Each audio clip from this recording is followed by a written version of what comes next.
कई सालों की लड़ाई और हजारों खून की कीमत है ये हमारे देश की मिट्टी, हमारा भारत, हमारा आजाद भारत। नमस्कार दोस्तों, और आप सभी देशवासियों को स्वतंत्रता दिवस की हार्दिक बधाइयां।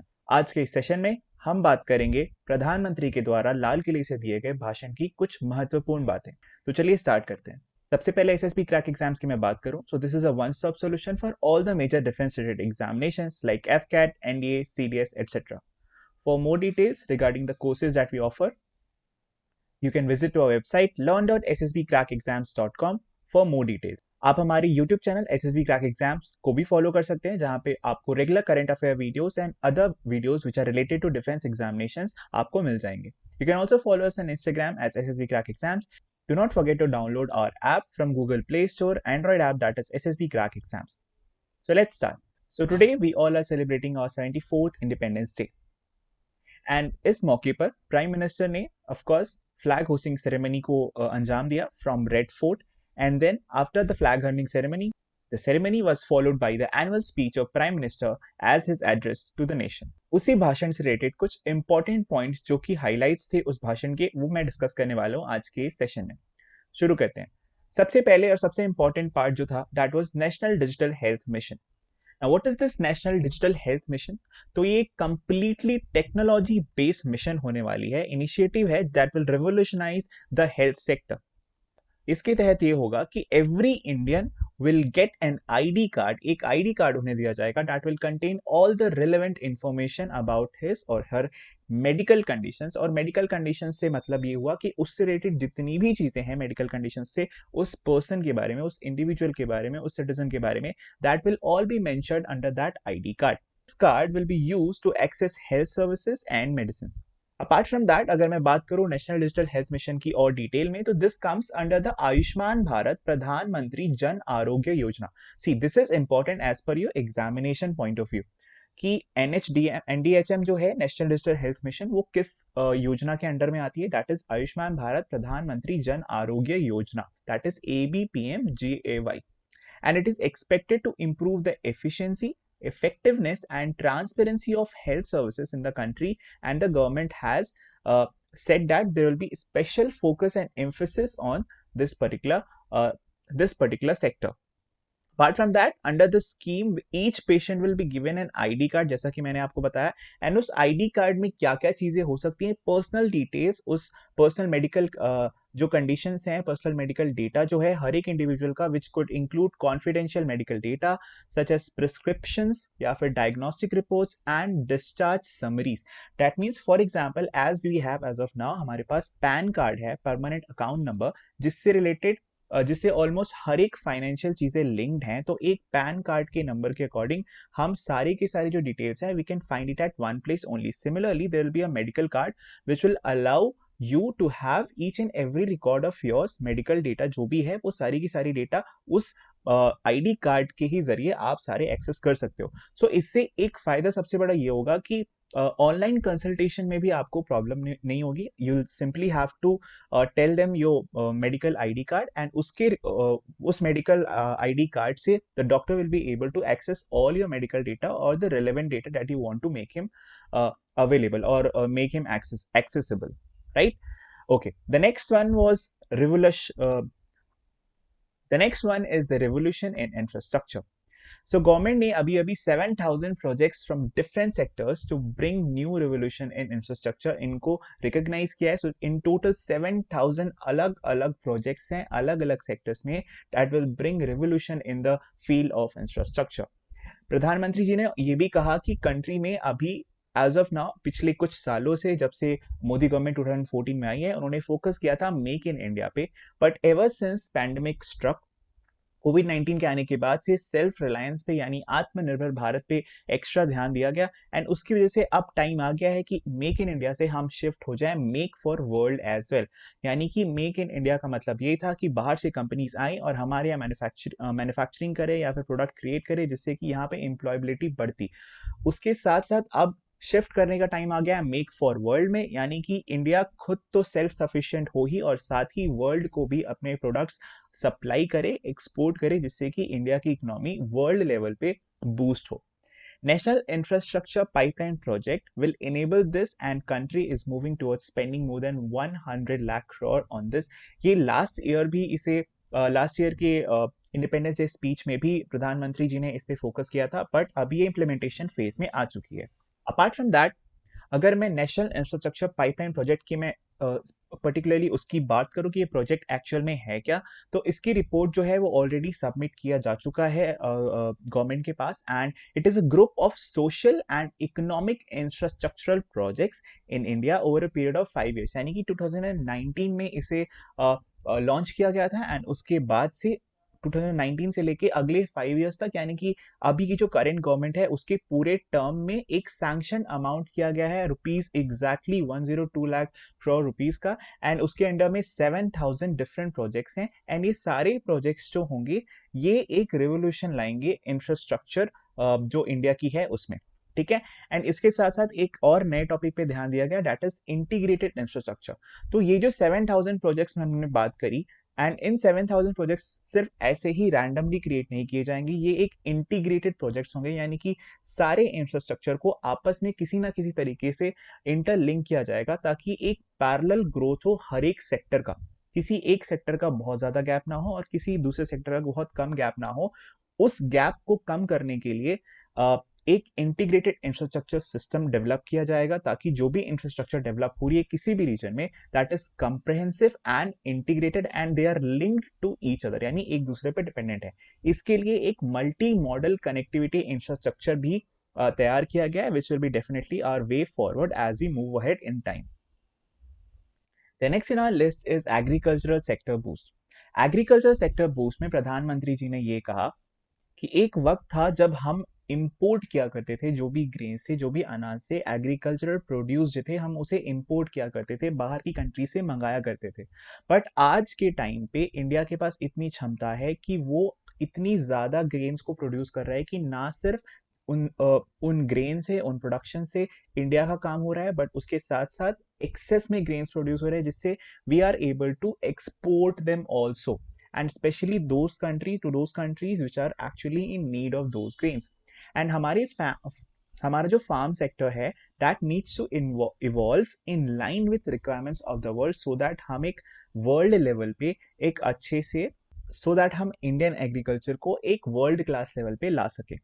इस प्रोसेस के लिए हमें सबसे इंपॉर्टेंट है value addition, and value addition is required for our farm sector, and government का जो नेक्स्ट फोकस होगा वो उसी सेक्टर पे होगा। The next in our list is National Education Policy. We all know about this. Recently, you can watch a detailed video जो कि available है हमारे YouTube के चैनल पे. You can find a video on National Education Policy 2.0. Now, the Prime Minister said that education has a great importance in building self-reliant India. Obviously, if we have skilled labor, तो हम self-reliance हमारी India के लिए achieve करना बहुत ही ज्यादा आसान हो जाएगा।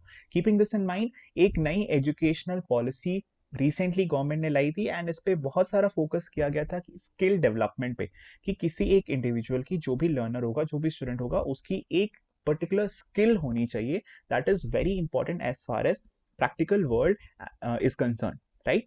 उन्होंने ये भी कहा कि डिजिटल इंडिया से भी बहुत ज्यादा हेल्प मिली है एजुकेशन को रेवोल्यूशनाइज करने में। वी ऑल नो कि पैंडेमिक की वजह से ऑलमोस्ट सारे जो एजुकेशनल टास्क हैं वो ऑनलाइन शिफ्ट हो गए हैं, तो डिजिटल इंडिया ने एक बहुत इंपॉर्टेंट रोल प्ले किया है इस पर्टिकुलर चीज को अचीव करने में। अदरवाइज अगर डिजिटल इंडिया नहीं होता या फिर ऑनलाइन फैसिलिटीज इतनी नहीं होती, तो अभी पैंडेमिक के टाइम पे बहुत सारे लॉसेस होते, स्पेशली स्टूडेंट्स को। The next in our list is Project Lion and Project Dolphins. This project is specially aimed at saving the lions of our country and on increasing their population and maintaining their well-being in various national parks and biodiversity parks of our country. इसके साथ साथ एक project dolphins भी start किया गया, विच specifically focuses on dolphins and saving those dolphins, and both dolphins जो कि सी में भी पाए जाते हैं और साथ ही साथ river waters. If you might recall, the most famous dolphins that we have are the Gangetic dolphins, which are freshwater dolphins, which are very rare, and जिनके obviously numbers काफी increase हुए हैं पिछले कुछ सालों में, owing to the Clean Ganga River mission and Namami Gange mission. And after that, अभी after कोविड-19 पैंडेमिक, जब लॉकडाउन पूरी कंट्री में लग गया था, उसके बाद जब वाटर की क्वालिटी इंप्रूव हुई थी गंगा रिवर की, तो वहां पे फिर से पॉपुलेशन में इंक्रीज देखा गया गैंगेटिक डॉल्फिन्स के, राइट। तो ये जो दोनों प्रोजेक्ट है वो उन्हीं चीजों पे फोकस करेंगे। The next update that the PM gave in his address was regarding कोविड-19 वैक्सीन। उन्होंने ये कहा कि detail plans are in place for large scale production of corona vaccine and making it available to every Indian. एक बहुत ही अच्छी बात यह है कि इंडिया का जो मेडिकल स्ट्रक्चर है, स्पेशली अगर मैं बात करूं वैक्सीन जनरेट करने में लार्ज स्केल पे, यानी लार्ज स्केल प्रोडक्शन की अगर मैं बात करूं तो सबसे बेस्ट है in the world, and it is way more ahead as compare to any country all across the globe. तो अगर कोई दूसरी कंट्री भी वैक्सीन पहले बनाती है तो India will get the tender to develop those vaccines in mass numbers or in large scale.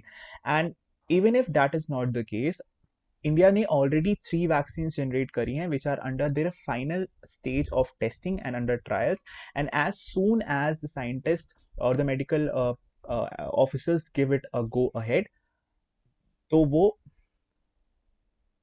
तो उसे तुरंत ही मार्केट में लाया जाएगा and it will be made available for each and every Indian, as this is what the PM said. Now the next is self reliant India. तो प्रधानमंत्री जी ने फिर से सेल्फ रिलायंट इंडिया को वापस से रिपीट किया एंड उस पर फोकस किया, एम्फेसाइज किया। उन्होंने एक एग्जाम्पल दिया कि फॉर एग्जाम्पल जब कोरोना वायरस नहीं था तो इंडिया के पास PPE kit, that is personal protective equipment, जो किट्स थी वो मैन्युफैक्चर करने की कैपेबिलिटीज नहीं थी, सिर्फ 1 या 2 टेस्टिंग सेंटर्स थे। तो उन्होंने एग्जाम्पल दिया कि पिछले 3 या 4 महीनों के पीरियड में ही इंडिया ने कितनी ज़्यादा इम्प्रूवमेंट करी है, 500% इम्प्रूवमेंट करी गई है इन सभी सेक्टर्स में। पीपीई किट, मास्क का जो मैन्युफैक्चरिंग है वो सारी चीज़ों को इंक्रीज किया गया, उनमें इंक्रीज देखा गया है। और ना सिर्फ इंडिया उसे मैन्युफैक्चर कर रहा है, बट इतनी ज़्यादा मैन्युफैक्चरिंग है कि वो उसे सप्लाई करने में भी, एक्सपोर्ट करने में भी capable हो चुकी है। तो that shows India self reliance and potential of India to become a self reliant country in itself. उसके साथ साथ उन्होंने फोकस किया, ऑफ कोर्स हम इसके बारे में पहले डिस्कस कर चुके हैं, that is make in India को मेक फॉर द वर्ल्ड में शिफ्ट करने के लिए। उन्होंने एक और चीज फोकस करी कि अभी तक बहुत सारे इंडिया के पास रॉ मटेरियल्स हैं जो कि इंडिया एक्सपोर्ट करती है दूसरे कंट्रीज को, एंड थर्ड कंट्री फिर वापस से उसे फिनिश प्रोडक्ट बना के इंडिया में हायर प्राइसेस पे सेल करती है। तो इंडिया का फोकस इस पे होना चाहिए कि जो कन्वर्टिंग रॉ मटेरियल है, सॉरी, जो रॉ मटेरियल अवेलेबल है इंडिया के पास, उसे वो खुद के ही कंट्री में फिनिश करे एंड मैन्युफैक्चर करके उसे फिनिश प्रोडक्ट में क्रिएट करे, ताकि इंडिया की इकोनॉमी को एक्स्ट्रा बूस्ट मिले। और उन्होंने ऑफकोर्स फिर से याद दिलाया कि we will have to be vocal for local to achieve Atmanirbhar Bharat, the target of Atmanirbhar Bharat, which translates to self-reliant India. The next in our list is maintaining relations with neighboring countries. तो उन्होंने ये कहा कि हमें हर एक neighbour country के साथ एक अच्छी रिलेशन मेंटेन करना बहुत ज्यादा जरूरी है, owing to the tension in the global arena as of current stage after कोविड-19 pandemic and US China relations of course, and China की जो बढ़ती डोमिनेंस है इंडियन ओशन रीजन में। तो उन्होंने ना सिर्फ नेबरिंग कंट्रीज पे ध्यान दिया, बट उनका ये भी कहना था कि वो कंट्रीज भी जिनके साथ इंडिया लैंड बॉर्डर तो शेयर नहीं करती, but the countries which are present in Indian Ocean region, for example we have Maldives and Mauritius. And recently India ने ऑपरेशन समुद्र सेतु लॉन्च किया था, जिसके थ्रू उन्होंने मेडिकल सप्लाईज एंड कोविड-19 के लिए जो भी नेसेसरी इक्विपमेंट्स थी, एसेंशियल इक्विपमेंट्स थी, उन्हें ट्रांसपोर्ट किया टू दीज कंट्रीज। तो इन कंट्रीज के साथ एक काउंटर चेन बनेगी, काउंटर डोमिनेंस स्ट्रैटेजी है चाइना के खिलाफ, specially in Indian Ocean region. उनके साथ साथ इंडिया ने, प्राइम मिनिस्टर ने ये भी कहा कि सिर्फ नेबरिंग कंट्रीज नहीं, हमें उन कंट्रीज से भी अच्छे रिलेशंस, हेल्दी रिलेशंस मेंटेन करने हैं, which are not our neighbours but definitely have friendly relations, like for example उन्होंने डायरेक्टली नेम नहीं लिया, but of course he meant countries like United States and other countries in European Union. Now, the next part and the last part for today's session is border management. Of course, उन्होंने ये भी कहा कि बहुत सारा focus अब हमें infrastructure पे करना होगा, specially in border areas which are related to or which are close to LOC and LAC, that is line of control and line of actual control. Remind you कि LOC जो है, we share border with Pakistan over there, and LAC is India and China border. And we all know, we are all aware of the tensions between India and Pakistan, जो कि it has been ever since the creation of LOC, and recent tensions with China also in the Galwan Valley region, in the Ladakh region of our country. तो उस चीज़ को ध्यान में रखते हुए infrastructure पे काफ़ी ज़्यादा ध्यान दिया जाएगा, स्पेशल फोकस किया जाएगा। उसके साथ-साथ इंडिया की जो कैपेबिलिटी है, कॉम्बैट कैपेबिलिटी है, उसे एनहांस करने के लिए गवर्नमेंट फुल सपोर्ट करेगी। जितनी भी सपोर्ट हो सकता है इंफ्रास्ट्रक्चर वाइज या फिर moral support, each and everything will be done by the government. Apart from that, PM Modi also said that India now has the capability of retreating enemy with full force and befitting reply, वो भी उनके खुद के तरीके से। तो India के खिलाफ अगर कोई भी एक्शन लेगी, कोई भी कंट्री लेगी, कोई भी दुश्मन लेगी, तो उसको इंडिया जवाब देने की ताकत रखता है, ऐसा पीएम ने कहा, which of course means a lot to our soldiers who are standing there guarding our country day and night. Okay guys, so I hope ये सेशन आपके लिए हेल्पफुल रहा होगा। Don't forget to subscribe to our channel. अगर आपको video पसंद आए तो लाइक करिए, share it with your friends, and आप सभी को फिर से इंडिपेंडेंस डे की बहुत सारी शुभकामनाएं। Thank you. जय हिंद।